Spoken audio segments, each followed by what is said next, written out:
L'histoire de Notre-Dame de Paris commence en 1163. L'évêque de Paris, Maurice de Sully, lance alors un défi, faire construire le plus haut monument de la ville. Ce modeste fils de bûcheron rêve de lumière.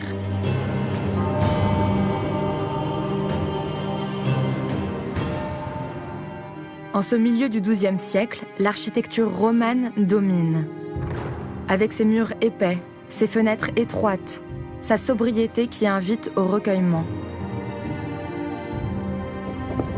Mais à cette époque, une innovation architecturale majeure voit le jour. Les arcs en berceau sont remplacés par des arcs brisés, tenus à leur croisement par une clé de voûte. Grâce à la croisée d'ogives, les voûtes ne reposent pas directement sur les murs et les poussées latérales sont absorbées par d'élégants arcs boutants. On peut construire toujours plus haut, avec des murs moins épais, percés par de grandes verrières qui laissent passer la lumière. C'est la naissance de l'art gothique. On parle alors d'art français. Le projet de cathédrale monumentale de l'évêque Maurice de Sully est d'autant plus urgent que Paris est en pleine expansion. Entre 1150 et 1300, la ville va passer de 50 000 à 200 000 habitants. Trouver le budget pour financer un tel chantier n'est pas une tâche aisée.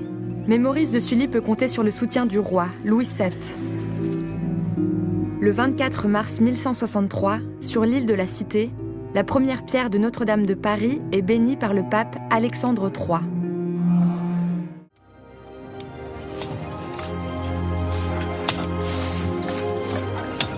On commence par bâtir les fondations en creusant à 9 mètres sous terre. Des tranchées remplies d'autant de pierres qu'il en faudra pour la cathédrale elle-même. Malgré les intempéries, malgré le manque d'argent, Notre-Dame s'élève peu à peu. D'abord, le chœur, le centre de la cathédrale où se tient l'autel et se dérouleront les offices religieux. Puis, le transept.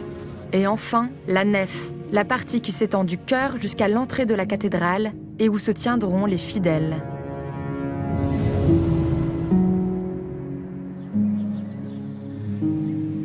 La charpente est bientôt achevée. Constituée de milliers de poutres taillées dans des chênes vieux parfois de plus de 100 ans, on l'appelle la forêt. Le toit est construit en plomb par les couvreurs les plus aguerris. Il se déplace avec agilité à 45 mètres de hauteur. C'est pour cela qu'on les surnomme les chats.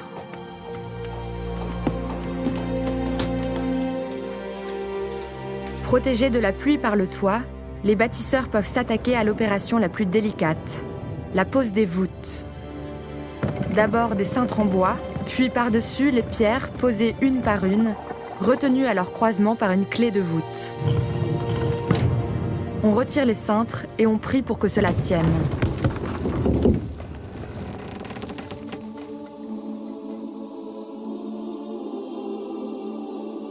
On peut dès maintenant fermer le chœur par un mur provisoire. En 1182, pour la première fois, on célèbre les offices dans Notre-Dame. Dans les années 1190, l'évêque de Sully rend l'âme bien avant de voir sa cathédrale achevée. Le chantier a débuté depuis déjà 33 ans et durera encore 70 longues années.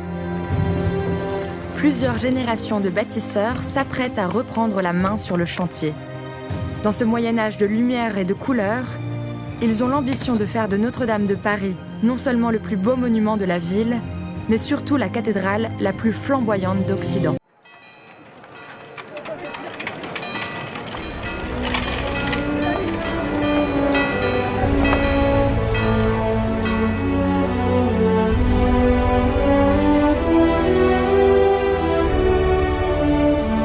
Le soleil vient mourir à l'Occident sur un portail qui était revêtu de feuilles d'or. Eh bien, cette feuille d'or éclaire, brille, éblouit d'un dernier feu, et on est là dans cette symbolique très, très chrétienne.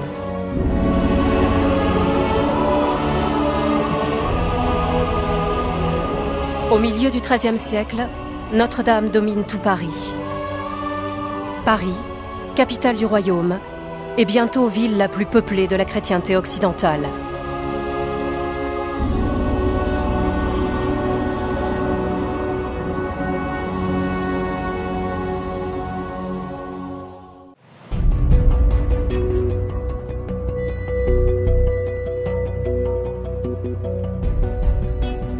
Tout autour de Notre-Dame, le quartier de la cité fourmille d'activités. Au pied de la cathédrale, le parvis, plutôt étroit. Un lieu de grande affluence où se côtoient artisans et commerçants. On y trouve aussi l'échelle de justice de l'évêque, où le condamné est exposé au public.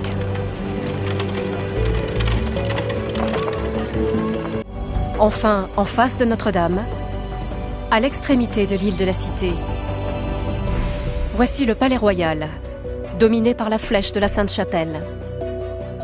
Les rois capétiens vivent ici jusqu'au XIVe siècle.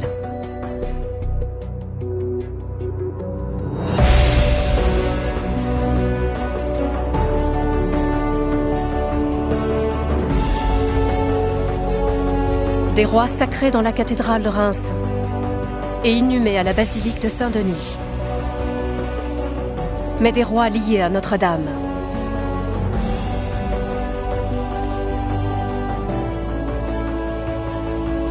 Notre-Dame, c'est l'autre cathédrale des rois de France.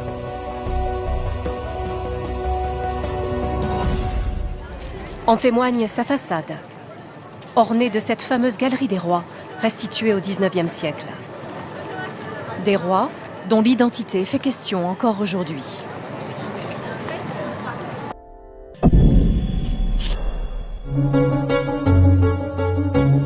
Un siècle plus tard, Notre-Dame a perdu sa superbe. La Révolution a laissé des cicatrices.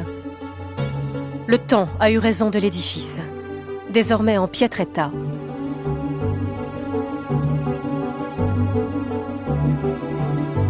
En 1831, un roman change son destin.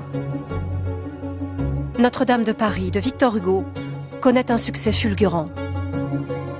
Notre-Dame devient alors la plus célèbre cathédrale de France. Une cathédrale qu'il faut sauver de toute urgence. Dès 1845, Eugène Viollet-le-Duc, aux côtés de Jean-Baptiste Lassus, s'engage dans la restauration du monument. Ils vont remettre en état la cathédrale tout entière.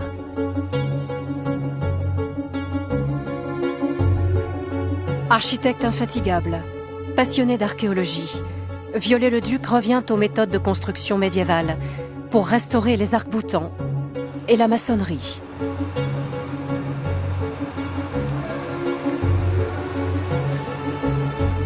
Il restitue la plupart des décors sculptés en façade, comme le tympan du Jugement dernier, en partie détruit par Soufflot, l'architecte de Louis XV.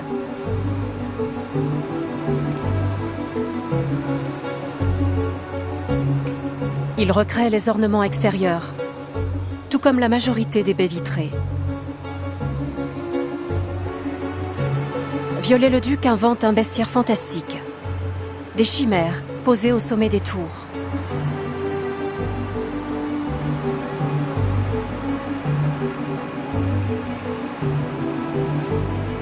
Enfin, il érige une gigantesque flèche, plus haute que celle du Moyen-Âge, démontée à la fin du XVIIIe siècle. Une flèche entourée de 12 apôtres en cuivre. Il s'est représenté lui-même en Saint Thomas, patron des architectes. 30 mètres plus bas, à l'intérieur de la cathédrale. L'œuvre de Viollet-le-Duc se poursuit, dans les chapelles, avec ses décors peints, inspirés du Moyen-Âge. Comme ici, dans la chapelle absidiale, où est conservée de nos jours la couronne d'épines. Autre création, une sacristie de style gothique, qui abrite toujours le trésor de Notre-Dame. Ici, il a fait, d'une certaine manière, œuvre d'architecte total, puisque non seulement avec Lassus, il a conçu l'architecture, mais encore les objets qui ornent l'architecture. Le mobilier, tout d'abord, le mobilier qui détient les objets liturgiques les plus beaux de la cathédrale, comme ce reliquaire de la couronne d'épines, donc un reliquaire insigne, destiné à recevoir la relique insigne de la cathédrale. Ce joyau, dessiné par Viollet-le-Duc, est couvert de diamants, émeraudes, saphirs et pierres fines.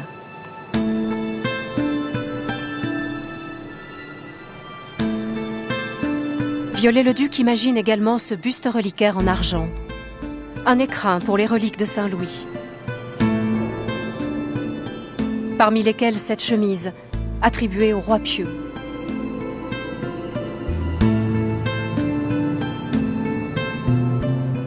Ce trésor ressuscite l'art et la technique des orfèvres du Moyen-Âge.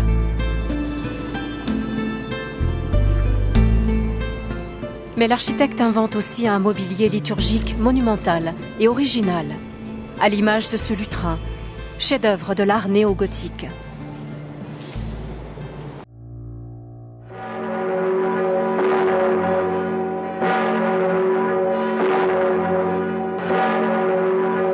« 1804. Paris est devenu capitale d'empire.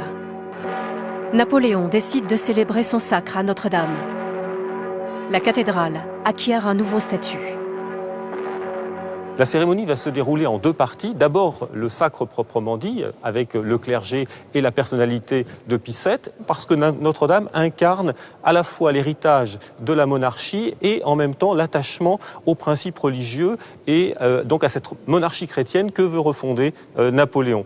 Et puis, à la fin de la cérémonie civile a lieu au fond de la cathédrale, au fond de la nef, où a été érigée une estrade avec la prestation d'un serment devant les élites du pays, serment d'obéissance, de reconnaissance, d'adhésion aux principes de la Révolution française, qui fait aussi de cette cérémonie une cérémonie à deux visages, à la fois religieuse et civile. Et c'est ce qui explique aussi l'ambivalence de cet édifice, de ce monument, qui devient dès ce moment-là un temple national. Un temple national où, à partir du XXe siècle, la République va rendre hommage à ses héros.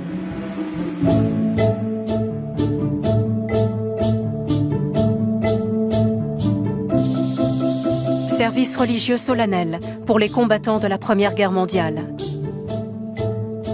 Ou hommage national aux maréchaux de France, comme le maréchal Foch en 1929.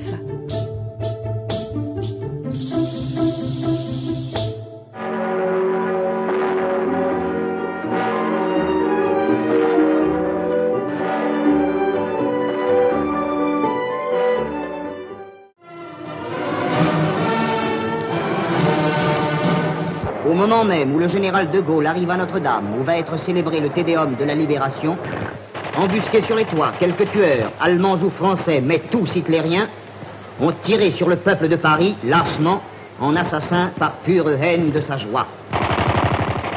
À la même minute, partout, les rafales ont balayé la foule. Aux Champs-Élysées, à l'hôtel de ville, jusque sur le parvis de Notre-Dame, des balles sifflent.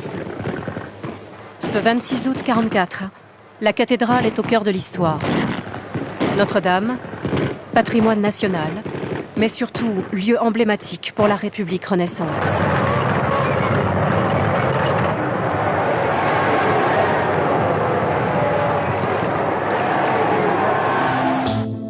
Après la Deuxième Guerre mondiale, la République laïque vient honorer la mémoire de ses présidents dans la cathédrale.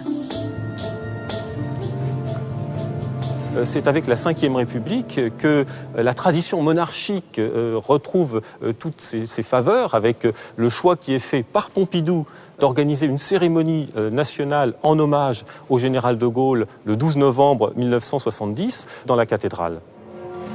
26 ans plus tard, à Notre-Dame, hommage est rendu à François Mitterrand.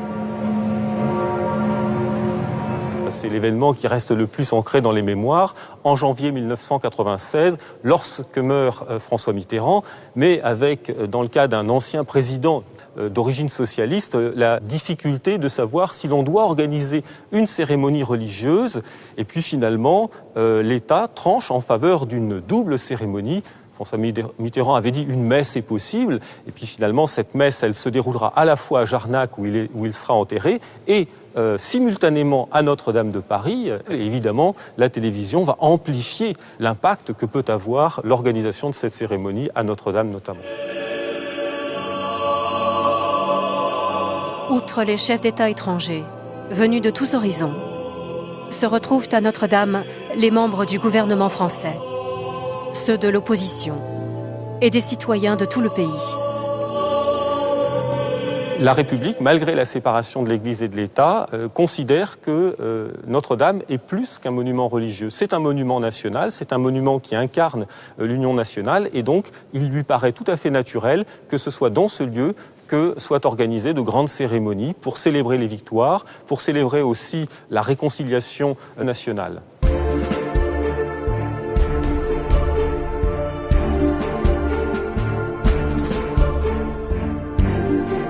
Lieu de culte, lieu de mémoire collective. Notre-Dame exerce une véritable fascination. Aujourd'hui, comme à l'époque médiévale.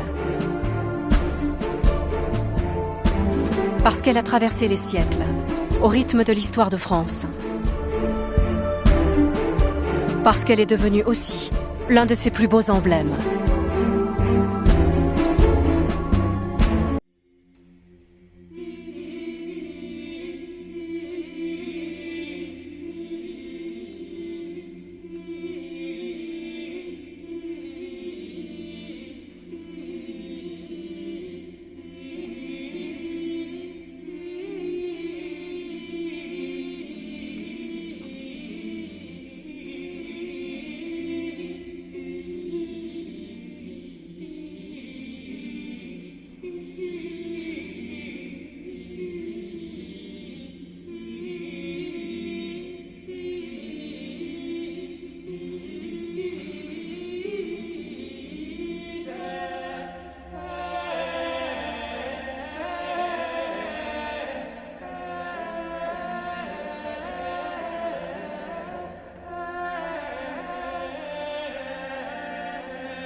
Feuer in Pariser Kathedrale Notre-Dame. La cattedrale di Notre-Dame de Paris. Na Catedral de Notre-Dame em Paris. Yıllık Notre-Dame Katedrali. 노트르다무大聖堂が火事になり Notre-Dame Cathedral. La cathédrale Notre-Dame de Paris. Notre-Dame لكاتدرائية نوتردام Notre-Dame. حريق ضخم في مبنى كاتدرائية نوتردام في وسط باريس وأدى ذلك لانهيار سقفها بالكامل. 後ろに見えているのがノートルダム寺院です。出火から2時間ほどが経過していますが、火はまだ燃え続けています。 We don't know what's happening inside the building. And we don't know what's happening inside the building, but we know that the stained glass has melted, that there has been such epic levels. There's been no confirmation of what damage has been caused, but will clearly have suffered a great deal of harm. And Matthias Wert in der Nähe von Notre-Dame. Matthias, ist der Brand unter Kontrolle? Das kann man so nicht sagen. Parece ser que hay posibilidades de que se salven, ¿no? sí, hasta ahora todavía hay llamas en la fachada de la catedral, pero ya están mucho más controladas y según los técnicos la estructura del monumento se podría salvar. La grande question, c'est quel est l'état, quelle est l'étendue des dommages. En tout cas, une chose est certaine, la rosace devant a été sauvegardée, de même qu'une bonne partie des œuvres d'art qui se trouvaient à l'intérieur d'une valeur bien évidemment inestimable. Patrick Bruel, de passage à Montréal. La nouvelle l'a secoué. C'est hallucinant de voir le caractère visionnaire, une fois de plus, de ce grand homme qu'était Victor Hugo. Dans son livre, Victor Hugo dénonçait le piteux état de la cathédrale et lançait même un appel à sa restauration. Est venu le temps des cathédrales.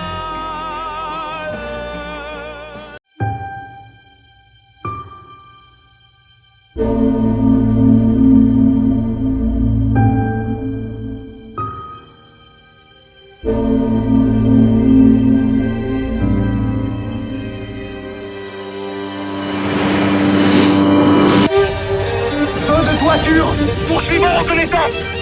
Poursuivons reconnaissance, c'est pas bon. Ça va? Alors on y va. Ça veut dire désastre annoncé.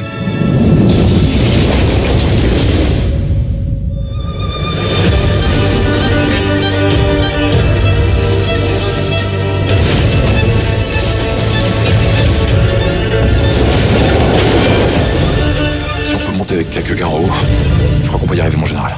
Avec mes hommes, on se porte volontaire.